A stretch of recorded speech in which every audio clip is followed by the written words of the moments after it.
Je n'ai pas choisi l'évangile du jour et je ne vais pas non plus prêcher sur ces 3 versets de l'évangile de Jean que j'ai choisi.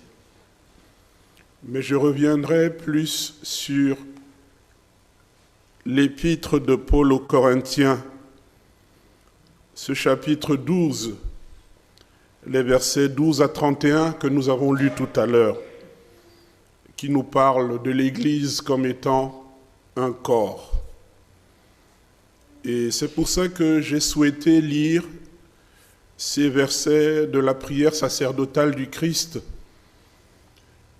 qui présentent d'une manière tout à fait significative ce que représente la mission du Christ et ce que doit devenir son corps, qu'est l'Église, et ce qui est accordé à ce corps lorsqu'il s'exprime de la manière la plus conforme à ce que la tête qu'est le Christ lui impulse comme dynamique.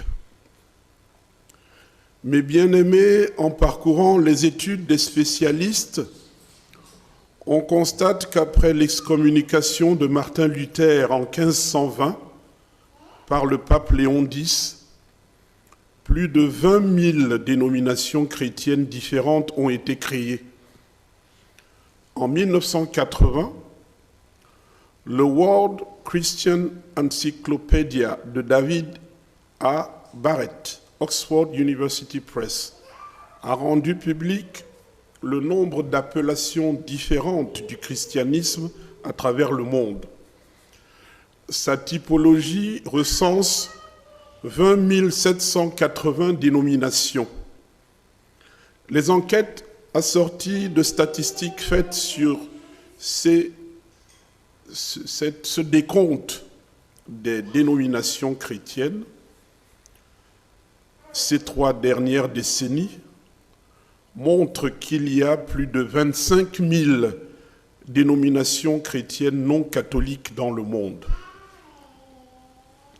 Quand nous considérons le fait que les fondateurs du protestantisme n'étaient même pas d'accord entre eux sur les points majeurs de doctrine, je pense que la prudence, la tolérance et l'humilité devraient gagner nos esprits lorsqu'il nous est demandé de dire ce qu'est l'Église, autant pour moi, et ce qu'elle n'est pas.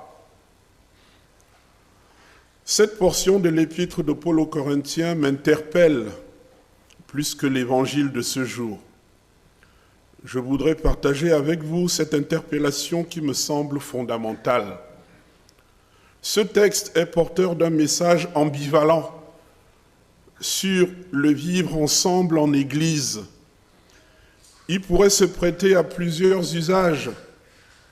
Il peut être pris pour le modèle type d'une vraie communauté chrétienne. On peut aussi y voir une mise en chantier enthousiaste et non réaliste d'un idéal qui surévalue les aptitudes humaines. On constate de nos jours qu'il y a peu, sinon aucune Église qui respecte scrupuleusement cette façon d'entendre et conjuguer les différences qu'ont les chrétiens. N'y a-t-il donc aujourd'hui que des églises faites selon le vouloir de chaque communauté de croyants? Quelle obligation nos églises peuvent enseigner à ceux qui s'y intéressent aujourd'hui, sans courir le danger d'être désertés? Nos sociétés modernes accordent des droits aux citoyens et ces droits s'opposent radicalement aux exigences de la communauté fraternelle dont parle cette lettre aux Corinthiens. Nos lois civiles prônent la laïcité, la liberté d'expression, les droits de la personne, bref, l'individualisme. La loi de 1905 qui gouverne nos associations cultuelles s'oppose à toute contrainte imposée à un citoyen au nom d'une croyance, condamne toute atteinte à la vie privée. C'est pour cela que de nombreuses églises, particulièrement la nôtre, préfèrent accueillir ceux qui le souhaitent et mettent à leur disposition l'enseignement du Christ sans prétendre être les seuls dépositaires de cet enseignement. C'est au maître de la moisson qu'appartient le contrôle de la germination de ce que l'Église plante dans ce champ qui ne lui appartient pas. Préoccupé, lui aussi, par cette interrogation sur la vraie Église et la vraie attitude à adopter en Église, le pasteur Dietrich Bonhoeffer, un pasteur luthérien allemand, bien connu, a proposé une lecture fort édifiante de l'intention du Christ sur cette question. Ce pasteur allemand, qui était aussi un brillant théologien et un homme de foi exceptionnel, était né en 1906. Il a été exécuté en 1945 à l'âge de 41 ans dans un camp de détention parce qu'il s'opposait farouchement au nazisme. Il a écrit pendant sa détention un nombre important de textes qu'on a rassemblés après sa mort et publiés. Heureusement pour nous, je voudrais vous proposer quelques extraits de son livre, un livre exceptionnel que j'aimerais vous conseiller de lire. Et ce livre a pour titre « De la vie communautaire ». Ce livre, publié en 1947, dont à titre posthume, est un vrai trésor. Et ce livre devrait être pour nous qui sommes chrétiens et surtout luthériens, un livre de chevet. Personnellement, j'ai trouvé sous la plume de Bonhoeffer la réponse aux vœux exprimés par l'apôtre Paul pour nos églises. Oui, Bonhoeffer donne une orientation qui peut nous orienter, si je peux me permettre cette tautologie. Bonhoeffer montre que l'Église devrait effectivement s'exprimer comme le corps du Christ, comme un corps. Et c'est ce que l'apôtre Paul dit aux Corinthiens dans ce chapitre 12 de sa première lettre, lorsqu'il insiste sur l'importance de chaque partie du corps. Et il montre l'interdépendance et la complémentarité qu'il y a entre les différents membres du corps. Est-ce que le doigt de pied dira à l'œil « j'ai pas besoin de toi » ? Est-ce que le nez dira au ventre « je peux être autonome et faire ce que je veux » ? Le corps humain est un ensemble de composantes qui, mises ensemble, permettent à l'existence humaine d'avoir tout son sens, permettent de mettre en branle tout l'organisme qu'est le corps humain. Et c'est cette image que l'apôtre Paul voulait partager avec les Corinthiens. Et ici, Dietrich Bonhoeffer nous donne une illustration que je trouve particulièrement édifiante sur cette belle image du corps qui a pour tête le Christ. Sur la question du comment organiser l'Église et comment y vivre comme un organisme humain dont les membres sont dépendants les uns des autres, Bonhoeffer pense que ce qui détermine la vie communautaire de l'Église, c'est la fraternité. Pas forcément le fait de s'imposer une discipline de fer. Il parle plutôt d'une fraternité qui s'affranchit de ses contours utopiques humains, grâce au Christ. Bonhoeffer nous rappelle qu'en toute honnêteté, il est impossible à un homme de remplir à la lettre et d'une façon constante les exigences de la fraternité. Parce que la fraternité, dans la plénitude de son sens, n'est pas humaine. Elle est divine. C'est Dieu qui, en Christ, nous a offert une vraie fraternité. Du coup, nous ne pouvons vivre une vraie fraternité qu'en offrant, nous aussi, à notre prochain ce que le Christ nous a offert.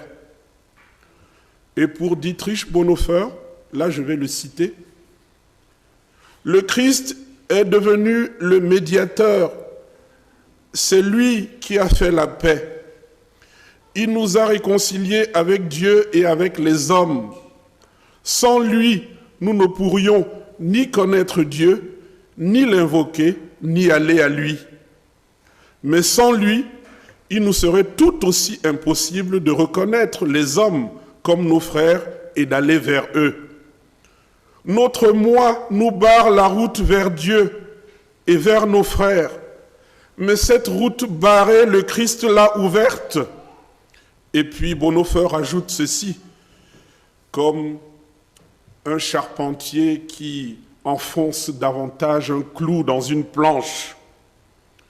Cette instruction, Dieu l'a commencé à l'instant même où il nous est devenu miséricordieux, où il nous a révélé Jésus-Christ comme notre frère et nous a gagnés à son amour. Sa miséricorde nous a du coup appris la miséricorde envers nos frères. Son pardon, le pardon que nous leur devions. Nous sommes devenus redevables envers nos sœurs et frères de ce que Dieu nous a fait à nous-mêmes. Dieu nous a donc appris à nous rencontrer entre sœurs et frères comme il nous a rencontrés lui-même en Jésus-Christ. On trouve ces belles phrases dans De la vie communautaire de Dietrich Bonhoeffer. Mes sœurs et frères, il me semble que c'est certainement pour cela que l'apôtre Paul dit dans l'épître aux Romains, Romains chapitre 15, verset 7, et je cite, « Accueillez-vous donc les uns les autres comme Christ vous a accueillis. » Selon cette approche que je partage, il y en a d'autres. Jésus-Christ n'exige pas que nous soyons meilleurs moralement ou que nous atteignions des performances spirituelles exceptionnelles pour nous accueillir. Il nous accueille comme il a accueilli Matthieu, le collecteur d'impôts, le corrupteur et le corrompu, ou la prostituée qui a lavé ses pieds, la proscrite, l'immorale. Il les a accueillis sans condition. Il nous accueille, il m'accueille, il t'accueille, il accueille ceux qui sont derrière leurs écrans sans condition.